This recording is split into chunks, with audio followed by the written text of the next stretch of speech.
ओम बोलिए।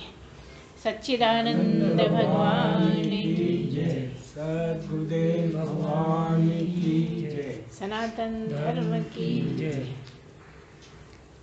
एको देवः सर्वभूतेषु गूढ़ः सर्वव्यापी सर्वभूतांतरात्मा सर्वभूतादिवासा कर्माध्यक्ष साक्षी चेता केवलो निर्गुणश्च। ओम सच्चिदानंद भगवान की जय। तो दो प्रश्न हैं। एक प्रश्न तो यह है कि मैं यहाँ जगत में हूँ, मुझे सब सुविधाएं मिल रही हैं, सब तरह का आराम है, कोई परेशानी नहीं है, सब चल रहा है ठीक ठाक। तो ऐसे हालत में क्या मैं कौन हूँ का प्रश्न उठेगा? क्या उठता है और कैसे उठेगा? जब सब सुविधाएं हैं, किसी चीज़ की कमी होती है तो आदमी उसके लिए प्रयत्न करता है। जब सब मिल ही रहा है तो मैं कौन हूँ का प्रश्न उठेगा कि नहीं उठेगा? दूसरा प्रश्न है, क्या बोला आपने? हाँ, ये पुण्य उदय होते हैं। हाँ, ये बोला। दूसरा प्रश्न बोला कि क्या पुण्य उदय होते हैं तभी सुनने की इच्छा होती है, या पुण्य नहीं होते हैं, कुछ अपराध हो जाता है तो हम सुन नहीं पाते? क्या इसके बारे में बात करें? ठीक है। पहली बात तो यही है कि कृष्ण जी ने भी कहा है और भी ग्रंथों में शास्त्रों में आता है कि जब हमारे पुण्य उदय होते हैं तो हमें मनुष्य का जन्म मिलता है। दो जगह पुण्य होते हैं उदय। तो क्या है, पहली बात तो जब आपको आपके पुण्य फलित होते हैं तो क्या होता है, आपको मनुष्य जन्म मतलब मानव जन्म मिल जाता है। और मानव जन्म में क्या है कि आपका कर्तव्य क्या है कि मानव जन्म में आके आपको भगवान की ही खोज करनी है, भगवान को समझना है, भगवान को जानना है, परमात्मा क्या है, कैसे है, हमारे अंदर कैसे रहता है, जगत में कैसे है, ये सब पूरा जानकारी हो और बाद में हम स्वयं को पा जाएं। अभी हम जगत को तो पा रहे हैं, सामान पा रहे हैं, चीज़ें पा रहे हैं, सब कुछ जो ज़रूरत होती ले आते हैं, लेकिन हम स्वयं को भूले हुए हैं। हमारा अभी हालत क्या है कि हम अपने से ही दूर हैं, अपना ही नहीं पता है कि कौन है। हाँ, शरीर के बारे में सब पता है कि शरीर कैसा है, शरीर की क्या मांग है, कब सोना है, कब जगना है, शरीर से संबंधित सारी परेशानियाँ होती रहती हैं। लेकिन ये समझ में नहीं आता कि मैं हूँ कौन। और ये कब होता है आपको मैं कौन हूँ का कब इच्छा होती है? जब आपके पुण्य फिर से उदय होते हैं। पहली बार पुण्य उदय हुए तो मनुष्य जन्म मिल गया। दूसरी बार जब पुण्य फलित हुए, आपके जितने भी पुण्य पहले के भी पड़े हैं, पिछले जन्मों के पड़े हैं, इस जन्म की भी कमाई है, तो फिर से जब पुण्य फलित होते हैं तो आप इस प्रश्न को हल करने में लग जाते हैं कि मैं कौन हूँ, आखिर मैं यहाँ आया क्यों हूँ, मेरा काम क्या है यहाँ पर, और मुझे कहाँ जाना है, क्या करना है आगे। तो इसकी जब आपको इच्छा उठती है, उत्सुकता होती है, तब फिर आप कोई गुरु ढूंढते हैं। तो जब फिर से आपके ऊपर भगवान की कृपा होती है तो भगवान ही गुरु मिला देते हैं, है ना। भगवान, आप कितना भी गुरु को ढूंढे, जब तक नहीं मिलेगा, जब तक भगवान की कृपा नहीं होगी। जैसे गुरु भगवान के बारे में बताता है, ऐसे ही भगवान गुरु को मिला देता है। अगर सच्ची इच्छा है भगवान को मालूम करने की, भगवान के बारे में जानने की, स्वयं को खोज करने के लिए, तो क्या होता है, कोई दूसरा नहीं मिलाता। कई लोगों को ये बहुत है समाज में कि हमने मिलाया, हमसे कुछ लोग नाराज भी हैं कि हमने मिलाया है तो पहले हमें पूजो फिर गुरुदेव की बात करो। काफ़ी नाराज रहते हैं इस बात। लेकिन वो ये नहीं समझते कि जो हमारे गुरु हैं उनके भी गुरु हैं, तो पहले तो गुरु ही पूज्य है। और अभी आपकी स्थिति पूजवाने लायक है नहीं, और जितना हमें करना चाहिए वो हम करते हैं, उसके लिए चूकते नहीं हैं। लेकिन तब भी नाराजगी इस बात की है कि अगर हम नहीं मिलाते तो आपका ये काम कैसे होता, जिस जगह आप बैठी हो कैसे पहुंच पाती। वो तो हमने मेहरबानी कर दी इसलिए आपको गुरु से मिला दिया, इससे उनको बहुत परेशानी है। तो ये सब चलता रहता है दुनिया में। हम थोड़ा सा भी किसी का काम करते हैं तो हम या तो बदला चाहते हैं या एहसान चाहते हैं, या बार बार कहो हमसे कि आपने बहुत बड़ा काम करा दिया हमारा, ये इच्छा रहती है हमारी, और यही तो हमें हमसे दूर कर रहा रखती है। तो क्या मतलब है कि जब हमारे पुण्य फलित होते हैं तो हम मनुष्य बनते हैं, और कर्म करते करते कर्तव्य निपटाते निपटाते जब आप बहुत अच्छी तरह रहते हो, अपनी बातों का ध्यान रहता है कि हमें क्या करना है परिवार के प्रति, रिश्तेदारों के प्रति, बच्चों के प्रति, माँ बाप के प्रति, जब आप इस तरह चलते हो तब फिर आपकी ये इच्छा होती है कि मैं कौन हूँ, और फिर से पुण्य फलित होते हैं तो भगवान ही गुरु को इसलिए मिला देते हैं ताकि ये बताएगा तुम्हें, मैं तुमसे नहीं बोल सकता, तुम्हारे प्रश्नों का जवाब मैं नहीं दे सकता, ये जो है जो तुमसे मिलवा रहा हूँ यही तुम्हें सबको जवाब देगा, इसी से अपने सारे प्रश्नों का हल करो, संशय और विपर्य सब इससे काट लो, समझ जाओ ठीक ठीक। तो मतलब क्या निकला, जब इतनी बात करी हमने तो इससे ये समझ में आया कि हाँ पुण्य फलित होते हैं तो मैं कौन हूँ का बात उठती है ना। पुण्य फलित हुए तो फिर आपके मन में आएगा ही जब आप सही रास्ते पे चलते चलते पुण्य खूब कमा लिए। अब पुण्य पहले के भी पड़े हैं और उनमें कमी थी, इसीलिए आपको फिर से ऐसे लोग मिले कि आप फिर से पुण्य कमा सकते हैं। तो जब एक खास अमाउंट हो गया पुण्य का तब आपको गुरु मिला, और वो काहे के लिए मिला कि मैं कौन हूँ की इच्छा जागृत हुई, और जब मैं कौन हूँ की इच्छा जागृत हुई तो आपका काम भी पूरा होगा। क्यों होगा पूरा? क्योंकि परमात्मा सबकी इच्छा पूरी करते हैं। इसके लिए अक्सर ये बात आती है ना, देर से ही हो लेकिन होती जरूर पूरे। उसको मिला के ये कह दिया जाता है देर है अंधेर नहीं है ना। काहे में देर है? आपकी इच्छा पूरी होने में देर तो हो सकती है, लेकिन ये विश्वास तुम बिल्कुल मत छोड़ो कि मेरा काम पूरा होगा कि नहीं होगा, ये संशय ही मत रखो। वो सबका पिता है, वो तुम्हारा भी बहुत ज्यादा पिता है, और जितना जो चाहता है उतना पिता करता ही है, और जो जिनको नहीं चाहता उनको भी उतना ही करता है जितना दूसरे बच्चों को। देखिए पिता का रिश्ता कैसा है कि वो अपने कष्ट उठा के अपने लिए नहीं सोचता, और बच्चों के लिए इतना लगा रहता है कि बच्चा गाली भी दे देता है तो या तो समझाता है या मारता है या जैसा भी समझता है ना, करता है, और अपने कष्ट झेल के वो बच्चों के लिए करता है, जो उसे नहीं मिला वो बच्चों के लिए अवेलेबल करता है। तो इस तरह से वो तो परम पिता है, सारे पिताओं का, सबके अपने अपने पिताओं का भी जो पिता है वो परम पिता है।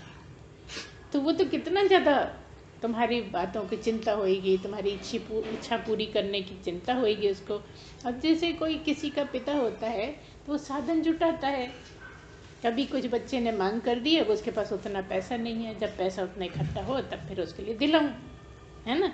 तो उस चिंता में रहता है कि कब इतना पैसा हो तो मैं, बच्चा बहुत दिन से ये मांग रहा है मुझे दिलाना है, बंद कर दो। तो इस तरह से जब वो साधारण पिता आपके लिए इतना करता है तो जो परम पिता है वो पिता का भी पिता है, वो आपके लिए सारे उपाय जुटा देता है और गुरु को मिला देता है। इसमें बिल्कुल संशय रखने की बात नहीं है,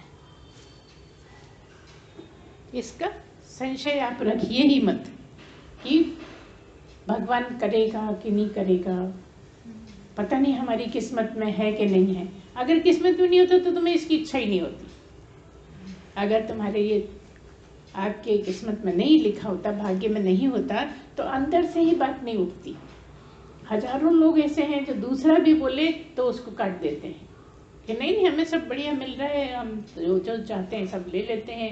बहुत से लोगों का कहना है कि हम तो जो मांगते हैं सब मिल जाता है, हमने जिस बात की इच्छा करी वो हमें मिली है। उनको जरा मुश्किल है, उनके सोचने का एंगल गलत है। जो इच्छा करनी थी यहाँ आके मनुष्य जीवन में वो तो आपने करी नहीं। आपने ऐसी इच्छाएं कर ली जैसे और बंधन में पड़ जाओ, तो ये तो एकदम उल्टा हो गया ना, पीछे जाने की बात हो गई, भगवान से दूरी बढ़ाने की बात हो गई। भगवान बहुत से कर्म, बहुत सी बातें, बहुत सी इच्छाएं इसलिए पूरी नहीं करता कि तुम गिर जाओगे। तो जिनकी इच्छा पूरी नहीं हो रही वो ज्यादा भाग्यवान है। आप देखिए, तो आप चिंतन मनन करो कि जिनकी इच्छाएं पूरी होने में कमी हो रही है। कई बार देखो किसी से पूछो ना गुरु से कि भाई क्या करें हम, क्या नहीं करें, तो गुरु बताता है। कई लोगों को पूछो, गुरु पूछे कि भाई क्या करना है क्या नहीं करना है, तो कोई कोई शिष्य ऐसा बोलता है अब जो उचित समझो वो करो, जिसमें मेरा कल्याण हो वो करो, बस ये सही है। तुम तो अपनी इच्छा गुरु पे लाद के वो पूरी करना चाहते हो, तो मतलब अपने को फंसा रहे हो, जाल में और ज्यादा फंसा रहे हो। अगर आपने इच्छा करी है और नहीं मिल रही है, मतलब बड़ी कृपा है उसकी, वो इस चीज में नहीं फंसाना चाहता। मगर ऐसी दृष्टि बने तब ना, ऐसी दृष्टि बन ही नहीं पाती कि अगर वो नहीं कर रहा है कोई मेरी इच्छा पूरी, तो इसी में मेरी भलाई छुपी होगी। तो ये हम आपको सोचने का एंगल बता रहे हैं कि आपकी कभी भी कोई ऐसी इच्छा है, कुछ आपकी इच्छा गलत होगी, कुछ आपका नुकसान होना होगा, इसलिए वो नहीं हो पा रही। आप जो गलत सोच लेते हैं, गलत बातों में अपने को फंसा लेते हैं, वो इसी कारण तो फंसा लेते हो। एक तो गलत सोचा, फिर वो पूरी करवा ली, और फिर उस पर और खुश होने लगे, मतलब और ज्यादा फंस गए दलदल में। जब आप दलदल में गिरते हो, कोई भी दलदल में जब गिर जाता है, तो जितने हाथ पैर चलाता है उतना धंसता जाता है। तो ये संसार की दलदल ऐसी ही है। आप जो इतना ज्यादा उसमें कोशिश करते हो कि हम तो निकल जाएंगे, हम तो निकल जाएंगे, पूरा विश्वास रखते हो, उस बात पे जो विश्वास रखने लायक नहीं है। विश्वास किस पे रखना है? परमात्मा पे ही रखना है। जब परमात्मा पे विश्वास रखोगे तो आपके कल्याण का काम मार्ग बनेगा। और जब आप अपने पे विश्वास करोगे, मतलब अपने शरीर से मतलब है आपका यहाँ पे, और शरीर में ही उलझे हो, अपने ऊपर ही जाता है, आपको भरोसा है कि हम तो सब कर लेते हैं भाई, हमें भगवान भगवान की जरूरत नहीं है। मतलब क्या? इतना सुनने के बाद ये समझ में आता है कि आप क्या भगवान को चाहने वाले नहीं। एक होते हैं आस्तिक और एक होते हैं नास्तिक। तो जो नास्तिक है वो भगवान से दूरी बनाए रहते हैं। वो कहते हैं मैं बड़ा, भगवान कुछ नहीं है, हम इतनी परेशानी उठा रहे हैं, भगवान तो कुछ करता ही नहीं है, हम ही करते हैं, हम ही परेशानी से निकलते हैं, हम ही ने इतनी मेहनत करी, हमने उसको समझाया, तब वो माना। फिर आप खूब अहंकार करते हो इस बात पे कि हमारे समझने से वो समझ पाया। सब समझा के हार गए थे, मैंने समझाया, मतलब मैं ही भगवान हूँ। तो ये तो आप समझ लो भगवान से दूर जाने की बात हो गई ना। लेकिन इतना सोच नहीं पाते ना, गुरु से सलाह लेते हैं, गुरु अपनी तरफ से बता दे तो वो भी बुरा लग जाता है। आपसे कितना सलाह ले कहते हैं ना लोग, क्योंकि आदत सबसे पड़ी रहती है, तो गुरु को भी ये छोड़ते नहीं है कि गुरु से ना कहें, उसका पद ऐसा है जिसमें ना कहें। तो ये सब चलता रहता है। इसीलिए हर बात से, हर एंगल से सोच के ये पता लगता है कि जब हम इस मार्ग पे सही रास्ते से चलते हैं, इस मार्ग में आने से पहले, तब हम इस मार्ग को पकड़ पाते हैं। और जब हम इस मार्ग को पकड़ लेते हैं, भगवान पे भरोसा रखते हैं, हमारे कष्टों में भी उसी का हाथ है, ऐसा जानते हैं कि उसी की इच्छा है, हमारे कर्मों का ही फल है, अगर हमारे कर्मों में होगा तो वो मिलेगा, और अगर हमारे कर्मों का फल वैसा नहीं है तो हमें नहीं मिलेगा। मगर इच्छा गलत कर बैठते हैं। इसलिए कई बार गुरु लोग ये भी बताते हैं कि आपने जितनी गलतियां करी हैं, जीवन में जितनी गलतियां करी हैं, एक बार समर्पित हो जाओ, अभी के अभी हम गारंटी देते हैं तुम्हें पूर्ण होने का। ऐसा तक है कि जो गलतियां करी हैं बिल्कुल ईमानदारी से, ऐसे जैसे भगवान आपका वर्णन कर रहा है, एक बार आप हथियार तो डालो। डाकू भी अगर हथियार डाल देता है तो सरकार उसकी पूरी चिंता कर लेती है, पूरा अपने हाथ में ले लेता है। तो भगवान भला, और गुरु को तो भगवान से ऊंचा माना है। उसने अपनी जगह इसलिए दी है कि मैं तो तुझे नहीं दिखता, ये दिखता है, इसको तू मान, और मेरे बदले इसी को सब कुछ कर, है ना। जो भी इच्छा है इससे बोल तो मैं सुनूंगा।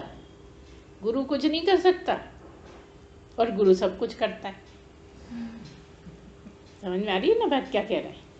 गुरु तुम्हारे जैसा ही है दिखने में, इसलिए कुछ नहीं कर सकता, लेकिन गुरु तुम्हारे जैसा है नहीं, इसलिए वो सब कुछ कर सकता है। मतलब उसमें जो बैठा है ना, जो तुम में भी बैठा है वो गुरु में भी बैठा है। तो गुरु को मानने से भगवान की पूजा होती है। गुरु को से कोई भी हल कराने से गुरु कुछ नहीं करके परमात्मा ही साक्षात करता है। ये वाली बात अगर हमारी समझ में आ जाए तो हम इस मार्ग को आसानी से पकड़ सकते हैं। लेकिन विश्वास नहीं होता, बहुत बहस कर लेते हैं लोग, बहुत ज़्यादा। हमने बहुत पढ़े लिखों को भी देखा है कि कह रही भगवान क्या कर देगा, हम तो मेहनत करेंगे आखिरी दम तक, आखिरी सांस तक मेहनत करेंगे। करूँ ना मेहनत का, तो भगवान ने भी कहा है कि करो भाई, हाथ पैर चलाओगे तो चलेंगे और हाथ पैर नहीं चलाओगे तो बेकार हो जाएंगे। उसके लिए थोड़ी भगवान ने मना करा है।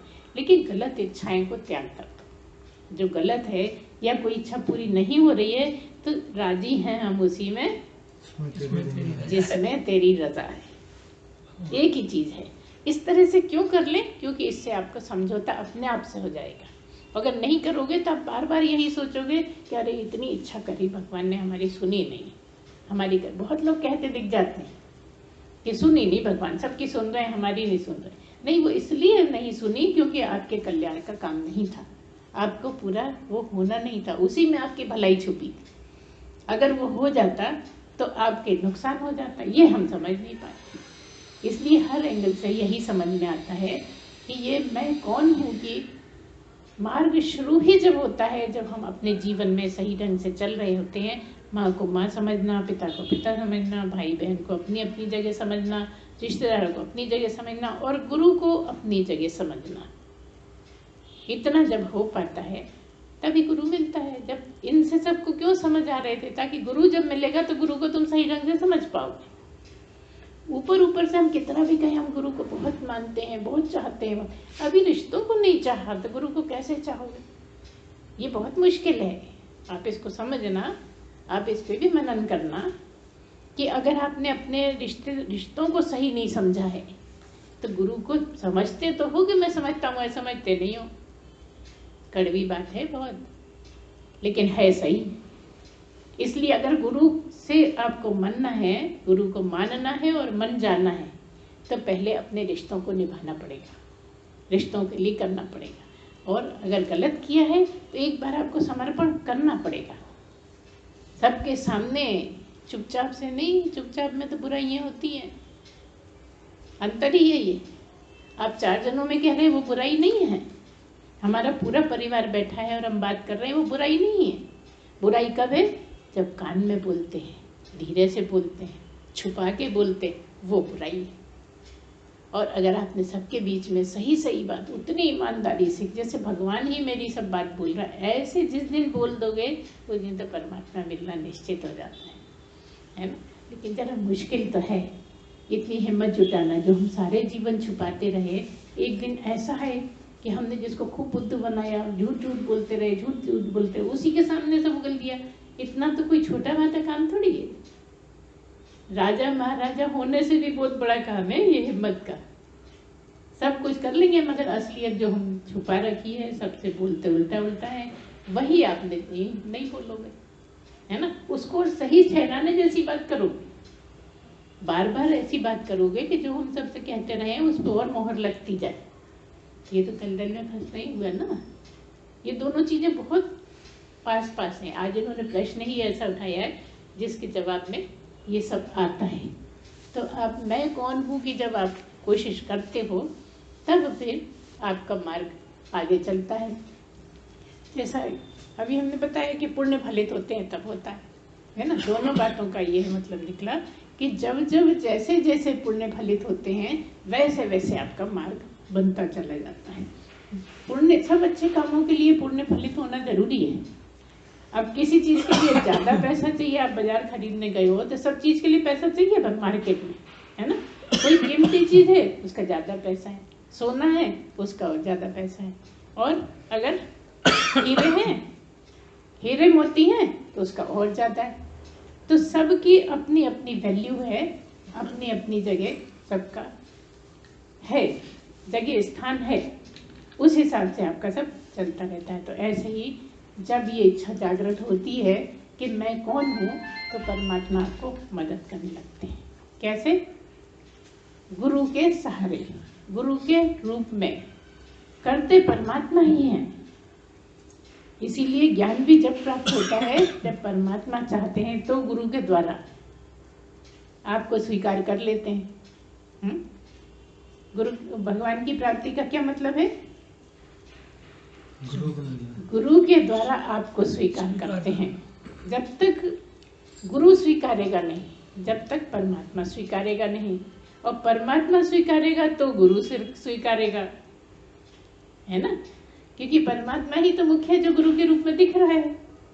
ऊंचा इसलिए कह दिया कि वो आपके प्रश्नों का हल करता है, वो आपकी उलझनों को सुलझाता है, आपसे बात करता है, आपको उससे तसल्ली मिलती है। थोड़ी देर आप कहते हो ना, थोड़ी देर गुरु से मिल जाए बड़ा अच्छा लगा।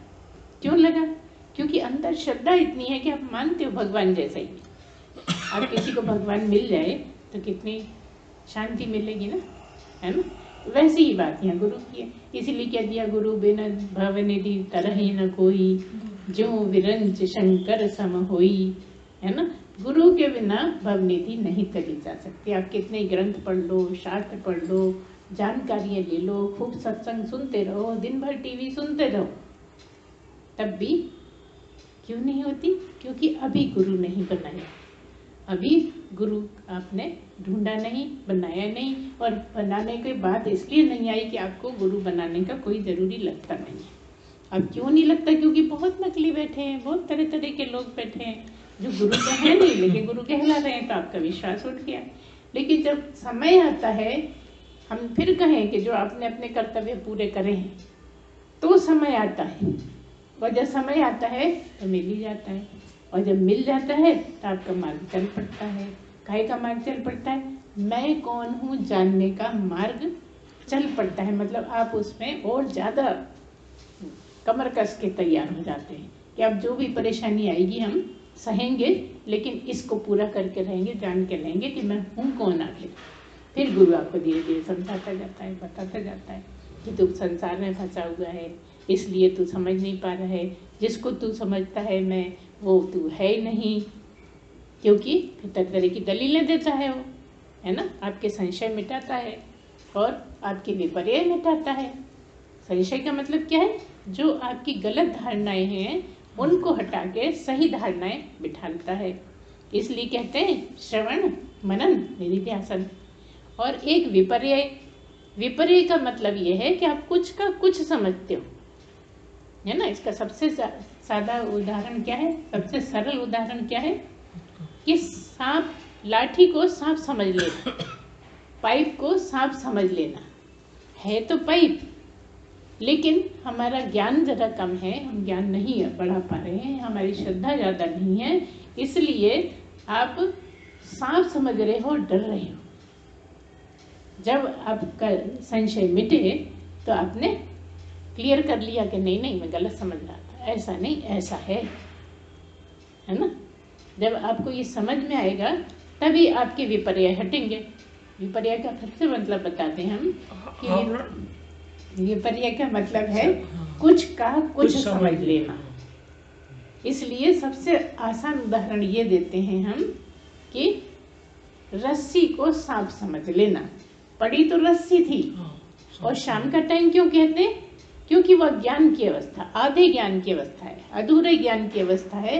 कि ना तो अधूरे ज्ञान से मतलब ये है कि ना तो पूरा प्रकाश है और ना बिल्कुल प्रकाश नहीं है।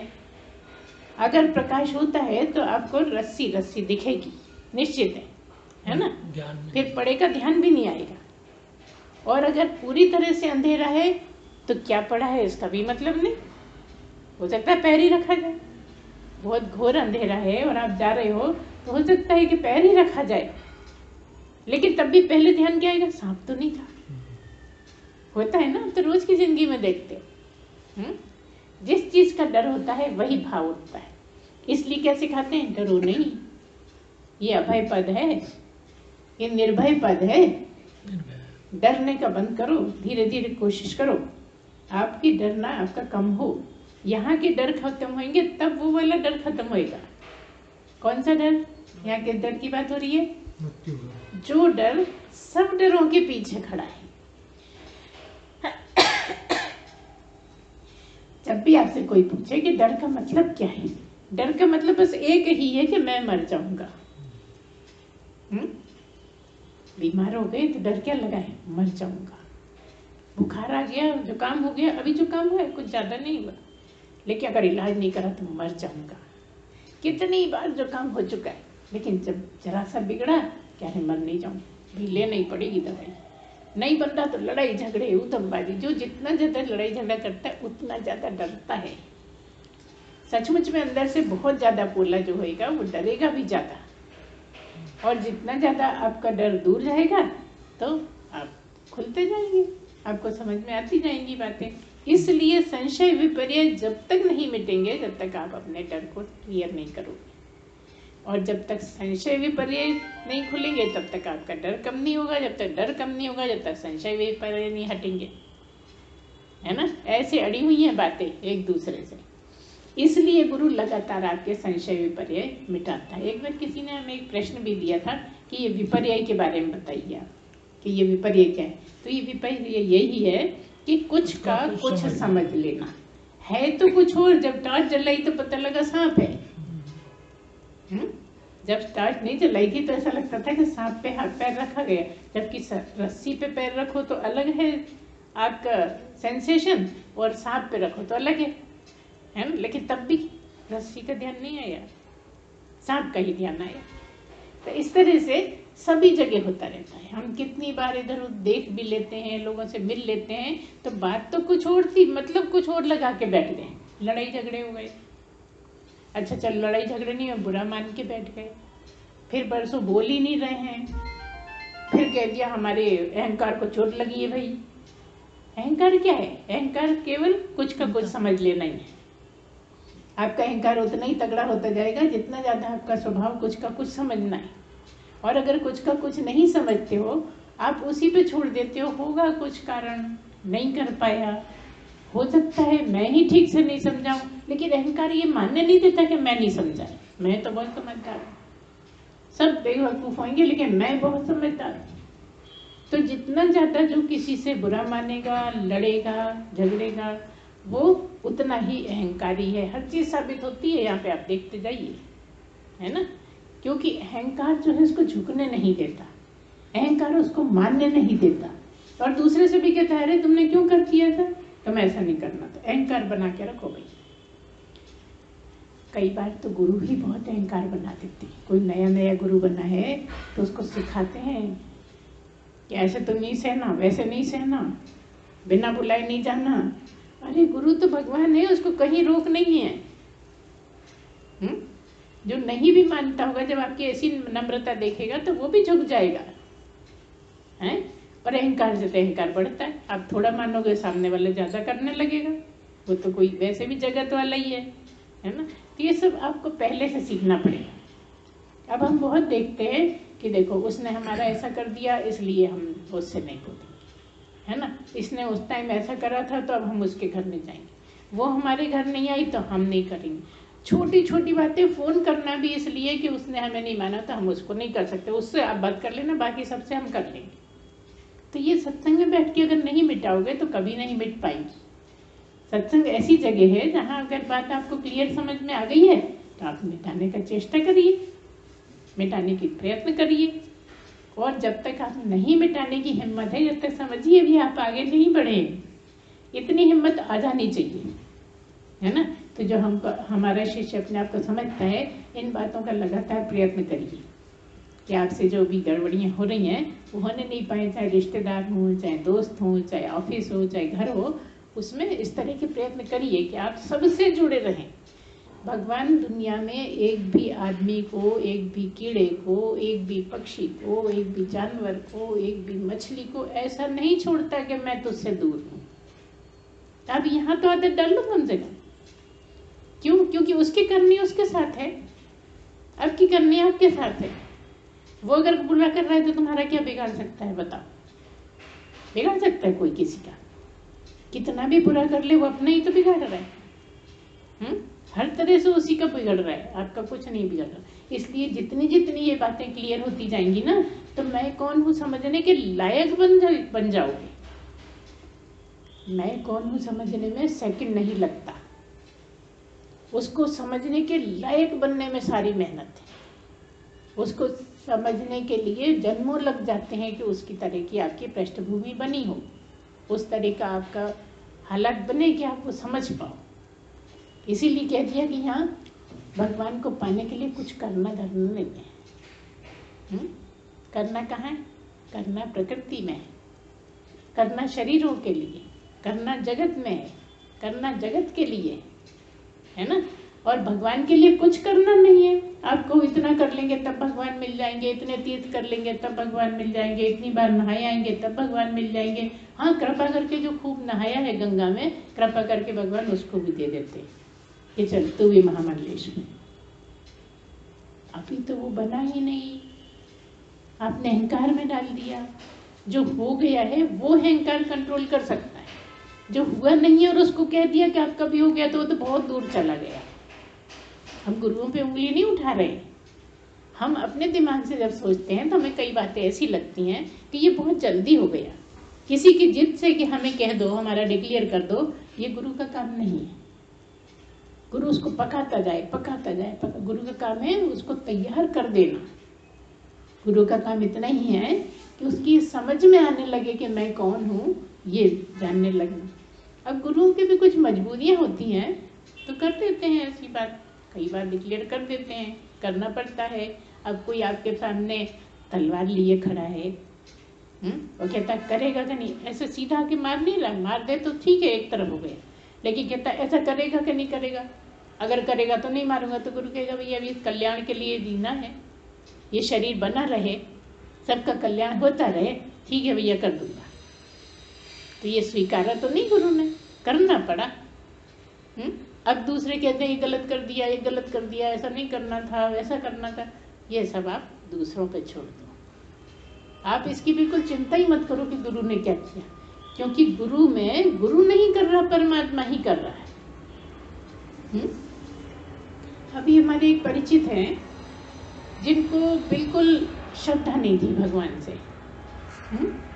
और किसी तरह भगवान को मानते नहीं थे, कुछ जानते भी नहीं थे, जानकारी भी नहीं थी। इतना था कि ब्राह्मण परिवार में पैदा हो गई थी, ठीक है, तो उनको तो कमरे का किराया देना भी बहुत भारी पड़ रहा था। अब उन्होंने क्या करा, कहीं ऐसे घूमते ही रहते हैं, अकेले रह रहे हैं, परिवार कहीं और रह रहा है, हम कहीं और रह रहे हैं, घूमते घूमते कोई ऐसी जगह पहुंच गए जहाँ पता लगा कि वहाँ महात्मा रहते थे पहले, और वो उन्होंने शरीर छोड़ दिया। वहाँ महात्मा रहते, सारे निशानों से पता लग गया, भगवान की मूर्ति रखी है, जैसी भी रखी है, तो उन्होंने कहा ये अच्छी जगह यार, यहाँ आके रहते हैं। ठीक है भैया, कमरा खाली कर दिया, वहाँ आके रहने लगे, परिवार को बुला लिया, सारा जमा लिया, जमीन बढ़ाते चले गए, बहुत बड़ी जगह कर ली, हर तरह से वो ये सब काहे के लिए करे, कमरे का किराया ना देना पड़े। मकान बना लिया, बढ़ा लिया, बहुत सारे मंदिर बना लिए, सब जमा लिया, ठीक है। जब इतना कर लिया तो क्या हुआ, क्या मतलब समझ में आया, ये तो श्रद्धालु ही नहीं थे, उनको तो भगवान से कोई लगाव ही नहीं था, कोई ऐसा आने वाला है जो संभालेगा। तो तैयारी कौन कर रहा है, जो बिल्कुल श्रद्धा नहीं है वो तैयारी कर रहा है। किसके लिए कर रहा है, जो आके करेगा। अब उसे तो नहीं पता ना कि मेरे परिवार में ही कोई हो जाएगा, उसने तो सपने में भी नहीं सोचा कि कोई मेरे परिवार में हो। क्यों कहते हो आप बच्चों को नहीं अभी से नहीं लगो, डरते हो कि बच्चा कहीं इस तरफ ना चला जाए, नहीं तो हम बच्चे से हाथ धो बैठेंगे, इसीलिए कहते हो ना, जब आप में ही श्रद्धा नहीं है तो आप सपने में भी नहीं सोच सकते कि बच्चा इधर जाए। लेकिन उस बच्चे के लिए तैयारी हो रही थी जो गोदी में लेके आए थे आप। अब भगवान को तो अपना काम करना है, जब सारी पृष्ठभूमि बन गई तो भगवान उस पे आने लगे भैया जगत के हिसाब से। अब बड़ी परेशानी कि अरे ऐसा करता है, वैसा करता है, क्यों चला गया, क्यों भगवान ये मानता है, क्यों बन गया साधु। आपको नहीं पता था कि जब आपके मन में बेईमानी आई थी तभी ये सब तैयारी शुरू हो गई थी। आप तो सोचते थे मंदिर के बहाने हम खूब कमाएंगे, मजे करेंगे। तो मजे में भी कहीं ना कहीं सजा है। जब जब आपने मजा लिया है गलत बात से, उसकी सजा मिलनी निश्चित मानो। भगवान क्या न्याय है, अन्याय नहीं है। इसलिए भगवान क्या कहते हैं, न्यायकारी। तो ऐसे उदाहरण हमें जगत में बहुत मिलते हैं अगर हम समझना चाहें। और समझने को सब खुला पड़ा है, वो छुपा हुआ नहीं है कि किसने क्या किया और क्या हुआ। ये आप दूसरों के आपस में बातें करते रहते हो, उसने ऐसा ऐसा किया था और जब बहुत मजे कर रहा था और अब ऐसा हो गया तो अब रो रहा है, करते हो ना। तो ये क्या आप पर लागू नहीं होता? तो जब ज़्यादा गलत करते हो, जब ध्यान कर लिया करो कि सबके साथ गलत होता है। जब हम गलत करते हैं तो गलत काम का गलत नतीजा है ना, तो हम क्यों करें गलत काम? इतना तो इतनी उम्र में समझ में आ ही जाता है ना कि क्या गलत है क्या सही है। लेकिन थोड़ी देर के मजे लूटने के लिए, पैसे का मजे लूटने के लिए तरह तरह से हम वो कर बैठते हैं कि मजा आ रहा है, अब हमें भी पैसे की कमी नहीं होगी, अब हमें भी किराया नहीं देना पड़ेगा, है ना। यही सोच के तो हुआ सब कुछ, अब मुश्किल हो गई। तो इसलिए हमें शास्त्र ने इतना हमें क्यों सुनाया, ताकि आप इन चीज़ों से शिक्षा ले लो। आपके जीवन में अगर ऐसा कभी आए तो दो चीज में से क्या चुनना है, ये आपका सत्संगी दिमाग सोच पाए, है ना। जब सत्संग लगातार सुनते हैं तो सत्संगी दिमाग बन जाता है। जब गुरु पे श्रद्धा करते हैं, भगवान पे श्रद्धा करते हैं तो सत्संगी दिमाग बन जाता है ना। तो अब जब आपके पास कोई इस तरह का निर्णय लेने का टाइम आता है तो आप भगवान को रखकर ही डिसाइड करो कि अगर मैं सत्संगी हूँ तो मेरे लिए क्या उचित है क्या अनुचित है। आप समाज में भी कई बार कहते हो ऐसा कर तो लेते हैं मगर शोभा नहीं देता। जो सत्संगी नहीं है वो भी कह देता है कि शोभा नहीं देता, 4 जने सुनेंगे तो क्या कहेंगे, है ना। तो जब आप सत्संगी हो तो कितना कहेंगे लोग। सत्संगी तो वैसे ही परेशान रहते हैं, सब टोकते रहते हैं, पागल हो गया है, इसके पास बहुत टाइम है, इसके पास कुछ करने को नहीं है, जाने क्या क्या बोलते रहते हैं। इससे सभी वाकिफ हैं। इसलिए अगर आप इतनी अपनी पृष्ठभूमि तैयार होते हैं तो सब काम अपने आप होने लगते हैं, करने नहीं पड़ते, परमात्मा से संबंधित करने नहीं पड़ते, बस होते चले जाते हैं, होते चले जाते हैं। आप खुद आश्चर्यचकित रह जाते हो कि कैसे हो रहे। ऐसे ही जब पूर्णता होती है तो आपके सब अपने आप चलते जाते हैं। कोई कुछ दे गया, कोई कुछ दे गया, आपने किसी से नहीं बोला, वो भी नहीं जानता कि आप पूर्ण हो गई। लेकिन ऐसा सब होता चला जाता है कि आप आश्चर्यचकित रह जाते हो कि ये सब कैसे हो रहा है, मैंने तो कभी बताया ही नहीं, फिर ये कैसे हो रहा है। अनजाने लोग मानने लगते हैं, अनजाने लोग पूजने लगते हैं, अनजाने लोग तरह तरह के सब, क्योंकि जाने हुए तो चिढ़ते हैं, वो तो करना नहीं चाहते, लेकिन अनजानों को अंदर से ही परमात्मा इंट्यूशन करा देता है। अच्छा देखो, जाने हुए जो हैं उनको क्यों नहीं इंट्यूशन करा रहा? सत्संग में तो बैठते हैं मगर है नहीं उनमें वो बात। और एक सत्संग में नहीं बैठने वाला इतनी श्रद्धा से आएगा कि भगवान की तरह, हमारे साथ रोज ऐसे ही होता रहता कि जो सत्संग में नहीं आने वाला है वो बहुत ज्यादा श्रद्धा से साक्षात भगवान समझ के पूज लेता है। इसका मतलब ये नहीं है कि सत्संग में आने वाले नहीं पूजते, ये उदाहरण है आपके लिए। आप पूजते हो, मानते हो, तभी तो आते हो, नहीं तो आओगे क्या? अगर आपको श्रद्धा नहीं होती गुरु से तो आप यहाँ बैठे नहीं दिख सकते थे। यही तो उदाहरण है भाई, इतनी दूर से आना, अपना समय उसमें निकालना कोई छोटी बात थोड़ी है आज के ज़माने में। थोड़ा सा समय हम किसी को नहीं, मेरे बहुत काम पड़े, मैं तो अपना काम देखूंगा, बात खत्म करना चाहते हैं हम किसी से। तो सत्संगियों को तो ज़्यादा ध्यान रखना है कि बेकार की बातें खत्म ही करके आगे बढ़ निकलो, तब अच्छी बातें टिकेंगी दिमाग में। अब जितनी ज़्यादा बात करेंगे उतनी आपके दिमाग, क्योंकि अभी पूर्ण नहीं हो। पूर्ण गुरु पूरे टाइम भी बात करेगा तो उसके क्या दिमाग में क्या नहीं है वो बिल्कुल साफ है। लेकिन जो अपूर्ण है वो तो जितना कचरा इकट्ठा करेगा उतना ही बढ़ता चला जाएगा। अब कचरा जब बहुत भरा है तो भगवान कहाँ बैठेंगे बताओ? कमरा तो वही है ना, जिस कमरे में भगवान को बिठाना था वो हमने जगत का कचरा भर लिया। जिस बाल्टी में साफ सुथरी अच्छी बाल्टी में हम भगवान को बधाना चाहते थे उसने तुमने कचरा भर दिया। अब कचरा कैसे निकलेगा? नल के नीचे रख दो, नल चालू कर दो। क्या मतलब? परमात्मा का स्मरण रूपी नल चालू कर दो, वो कचरा ऐसे बहता चला जाएगा जैसे बाल्टी भरते में सारा कचरा बह जाता है और अंत में बिल्कुल साफ पानी दिखने लगता है ना। तो उस कचरे को हटाने के लिए स्मरण की धारा बहाओ, भगवान की स्मरण की गंगा बहाओ।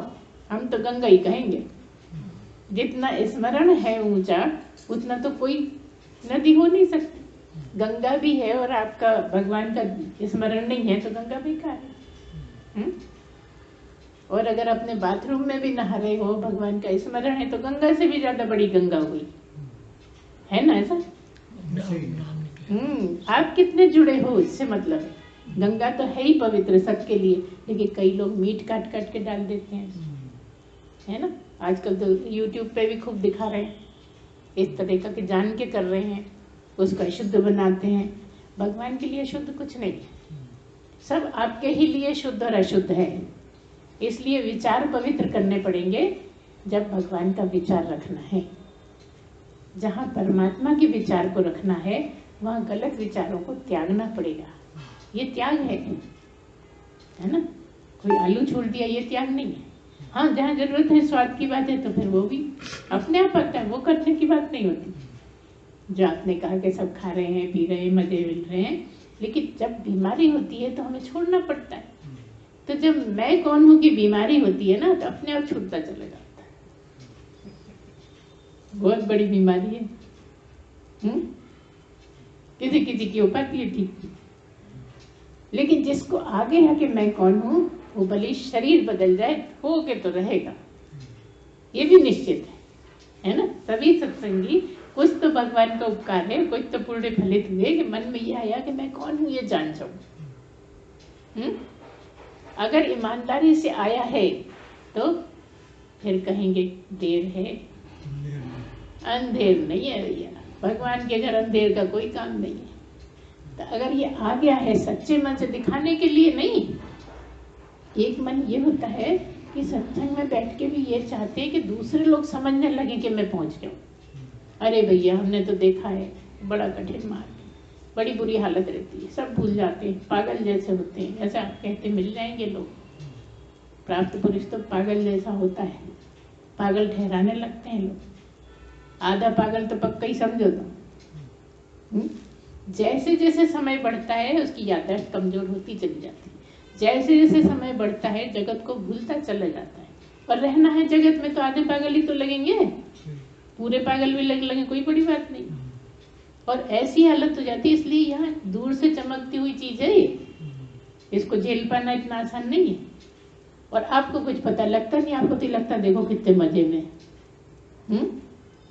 उसके बाद तो वही जानता है वो क्यों आनंद में, क्योंकि उधर ध्यान ही नहीं देता। वो परमात्मा ही में ही रमा हुआ है, इसलिए आनंद में है। तो परमात्मा से रम के उधर ध्यान चला गया तो उससे ज्यादा दुखी कोई नहीं होएगा। उसकी वो वाली बात बनती नहीं है कि नहीं मैं इससे बहुत परेशान हूं, काम पूरा हो गया, इससे बड़ा भाग्यशाली कोई हो नहीं सकता। जब जानना हो जब वो शरीर ले ले। एवर रेडी कौन है? केवल सदगुरु ही है एवर रेडी, बाकी सबको डर है। अगर वो रेडी नहीं है तो कल्याण के ही लिए होगा, जगत के लिए होगा। अभी भी हमने शर्मा जी को नहीं बताया, हमारे बीपी बहुत बढ़ा था। लेकिन हमने कहा सबसे पहली ड्यूटी यही है, भले करते करते भी मर जाएं तो हम अपने कर्तव्य में गए। कौन गया? शरीर गया, हमें तो न जानना है न आना। कोई और आ जाएगा। अभी कहा कि अगर आपको कुछ हो गया तो हमारा क्या होगा? सब वही जिसने गुरु को मिलाया वही सब इंतजाम कर रहा है। कोई घबराने की बात नहीं, किसी और रूप में हम मिल जाएंगे आपसे। आप चिंता करो ही मत कि फिर गुरु माँ कैसे मिलेगी। हम तो सब जगह हैं और हमेशा है, सब रूपों में है। तो जो आपके लायक रूप होएगा वो आपको मिल जाएगा, कोई चिंता करने की बात नहीं। लगता है क्योंकि मनुष्य हैं, शरीर का तो इम्पोर्टेंस जानते हैं, तो ऐसा लगता है। तो आप उसको अपने विचारों से ठीक करिए, ठीक है ना। ये आपके हाथ में, करते जाइए। लेकिन अभी तो जरूरत नहीं है, चले जाएंगे जब कर लेना। जब चली गई तब क्या करेंगे? कौन चले जाएंगे? सवाल तो यही है, बात तो यही हो रही है। हम तो न कहीं जाते हैं, ना आते हैं, तुम्हारे दिल में ही बैठे हैं, तुमसे दूर है ही नहीं। तो प्रसन्न रहिए, मस्त रहिए। इसलिए बार बार हम क्या कहते हैं कि ऐसी प्रसन्नता पकड़ो, ऐसी प्रसन्नता लेकर आओ कि सुख में तो खुश हैं ही, दुख में भी खुश रहना आ जाए। दुख में दुखी मत हो, दुख में रोने मत रो। अरे ऐसा है, अरे वैसा है, नहीं। अब तो किस तरह खुश रह सकते हो, ये आदत पहले से डाल दो, तुम्हें मिलने के बाद तो परमानंद में रहोगे ही। और अगर नहीं आदत डालोगे तो उस टाइम भी दुखी हो जाओगे। निश्चित जानो, हाँ ये मिल तो गया है मगर ऐसा है, हाँ मिल तो गया है मगर आश्रम नहीं है, मिल तो गया है बहुत सारे शिष्य नहीं है, रोते रहते हैं। हमने बहुत गुरुओं को देखा इसी पे रोते रहते हैं। अगर 50 है तो 500 बताते हैं। तो सब तरह के लोग हैं। आप बुराई के रूप में नहीं कर रही है, हम केवल आपको समझाने के रूप में बोल रहे। आप इस बात को समझोगे तो सही ढंग से चलोगे, है ना। तो ये कांटों की राह है। मैं कौन हूँ समझना कांटों की राह है। मैं कौन हूँ? जो इसमें रहता है, जो दिखता है उसमें रहने वाला हूँ। जो नहीं दिखता है वो मैं हूँ। तो करना क्या है? बस इतनी बात से सब कुछ समझ में आएगा। क्या करना है कि इस दिखने वाले में जो नहीं दिखने वाला है उसका प्रयत्न करो, उसको देखने का प्रयत्न करो। जो इसमें रहता है, जो दिखता नहीं है, जो दिखने वाला है वो तो यहीं छूट जाना है और सबका छूट रहा है। कोई ऐसा नहीं है कि जिसका नहीं छूटता, और ऐसा नहीं है कि मैं ही सदा हूँ। सब सदा है मगर एक होके, है ना। एक ही है जो सब में बैठा है। जैसे सूर्य है और 50 घड़े रखे हैं तो 50 घड़े में सूर्य दिख रहा है। तो क्या 50 सूर्य हैं? एक ही दिखते हैं। 50 है तो एक ही। तो जब एक ही है तो जो इस घड़े में है वो क्या इस घड़े में नहीं है?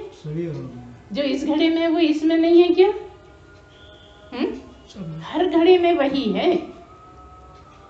फर्क हो सकता है, ये बीच में दिखता होगा, वो एक तरफ दिखता होगा, वो कहीं और दिखता होगा अपनी अपनी जगह से, क्योंकि जिस जगह जो रखे उस तक दिखता होगा, लेकिन है तो एक ही है।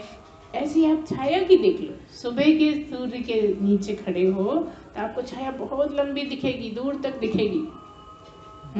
और जैसे जैसे सूरज ऊपर चढ़ता जाएगा छाया छोटी होती जाएगी, और एक समय ऐसा आएगा जब नहीं जैसी छाया होगी या जहां खड़े हो बस उतना ही, है ना। अब फिर ढलने लगा, फिर दूसरी साइड पड़ने लगी छाया, है ना। छाया मतलब अंधकार, है ना। अब शाम होने लगी, अंधकार बढ़ता गया बढ़ता गया बढ़ता गया, और इतना बढ़ा कि रात हो गई, सारे में अंधकार फैल गए, है ना। तो ये अंधकार किसको माना? अज्ञान को ही माना है। अज्ञान रूपी अंधकार है तो सारे में ही है। और अगर चढ़ता सूरज है, इसलिए चढ़ते सूरज को अच्छा मान लिया है कि जैसे जैसे चढ़ता सूरज है वैसे वैसे आपका ज्ञान बढ़ता है। सूरज को अगर ज्ञान कहे तो ऐसे झंडे को देखिए। झंडा कैसे टांगते? नोक नीचे रहती कि ऊपर रहती? झंडा नोक वाला होता है ना, हमेशा झंडे की नोक ऊपर रहती है। नीचे पूरी चौड़ाई है, ऊपर चढ़ते चढ़ते कम होते होते होते होते एक पॉइंट आ जाता है। ऐसे ही तुम्हें चलना है। पूरा जगत तुम्हारे हाथ में था, धीरे धीरे छोड़ते छोड़ते छोड़ते छोड़ते छोड़ते छोड़ते टॉप पे पहुंच गए, वही परमात्मा है। झंडा आपको ऐसे नहीं टांगता है, झंडा आपको बताता है कि इस तरह से चढ़ो जैसे झंडा। पूरा संसार आपके हाथ में था, धीरे धीरे धीरे धीरे धीरे धीरे छोड़ा, केवल नोक भर बच गई पंडित झंडे की, है ना। और नोक छोड़ी तो परमात्मा ही है ना। जब तक नोक पकड़े रहोगे, जब तक पल्ला पकड़े रहोगे संसार का, परमात्मा से दूर रहोगे।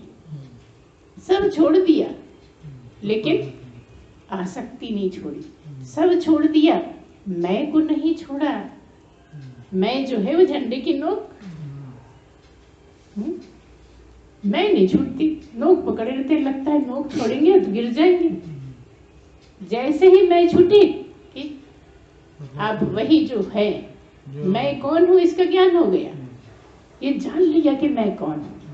जब तक थोड़ा भी पकड़े थे, जब तक मैं कौन ही की समझ ही नहीं आ रही थी। सब कुछ कर हारे, खूब पुरुषार्थ भी कर लिया, लेकिन मैं छूटती नहीं। अब मैं को कोई पहले दिन छुड़ाना चाहे तो नहीं छुड़ा सकता। जब सबकी प्रैक्टिस होती जाएगी छुड़ाते छुड़ाते छुड़ाते, अच्छा छुड़ाने में भी बड़ा मददगार है वो। अगर ठीक से नहीं वैसे ही नहीं छोड़ रहे तो बीमार बना देता है। और देखो बीमार है, दुखी है, परेशानी है, अभाव है, उनको जल्दी मिल जाता है। तो मेहनत के अलावा ये भी चाहिए।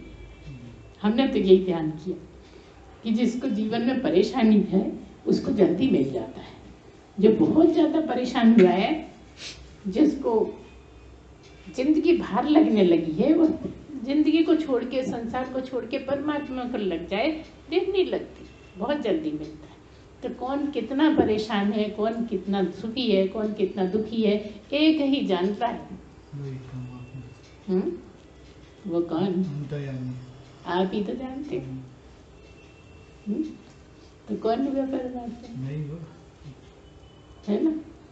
या तो कह तो वो ही जानता है और कोई नहीं जानता, या कह तो मेरी मैं ही जानता हूँ। वो कहते हैं, ये सेंटेंस कई बार बोलने में आ जाता है, मेरी मैं ही जानता हूँ भैया और कोई नहीं जानता।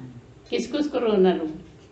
लोग तो कह देते हैं अरे बातें बना रहा था, क्योंकि जानता तो मैं ही हूँ ना। मैं बना रहा हूँ कि नहीं बना रहा हूँ मुझे पता है। तो आपके भगवान आप ही हो, और वही है मैं कौन। जिस दिन ये समझ में आया कि मैं कौन, अरे मैं इतना ऊंचा, मैं इतना महान, सब अहंकार गल गया, कट गया। मैं कहाँ पड़ा था, किन बातों में लगा था, क्या कर रहा था, मैं अपनी राह बिगाड़ रहा था, है ना। तब समझ में आया तो दूसरों को समझाने लगे। अब बताओ करने को क्या बचा? कुछ करने को बचा? कुछ नहीं करना। जिस बात के लिए हम जगत में आए थे, जिसका पूछा कृपा परमात्मा के पुण्य फलने की बात, वो सब हो गई पूरी। अब सारे पुण्य फल गए, फलित हो गए, अब कुछ बचा ही नहीं। तो करना कहाँ है? कर्मों के फलित होने पे। कर्म ही पूरे फलित हो गए, मतलब आपके जो फल थे, जो आपके धर्म थे, जो भी आपका था, जो आपने कमाई करी थी, वो सब फलित हो गया। अब जब खाली हो गए तो अब आप शरीर हो नहीं, अब तो वही हो जो करता धरता। लेकिन अब अहंकार का नाम नहीं। लेकिन तब भी एक तरह का अहंकार है। 60%, 50%, 20%, 10% सब छोड़ के 100%। 100% अहंकारी हो गए। तो आप तो बहुत अहंकारी हो गए। शर्म आनी चाहिए आपको। बताओ आनी चाहिए कि नहीं आनी चाहिए? नहीं आनी चाहिए। नहीं आनी चाहिए, क्योंकि अब ब्रह्म का अहंकार है। जो अहंकार दिखता नहीं है, जो अहंकार होता नहीं है, चिढ़ने वाले उसको अहंकार समझ लेते हैं। क्योंकि इतना कॉन्फिडेंट हो गया कि मैं ही ब्रह्म हूँ।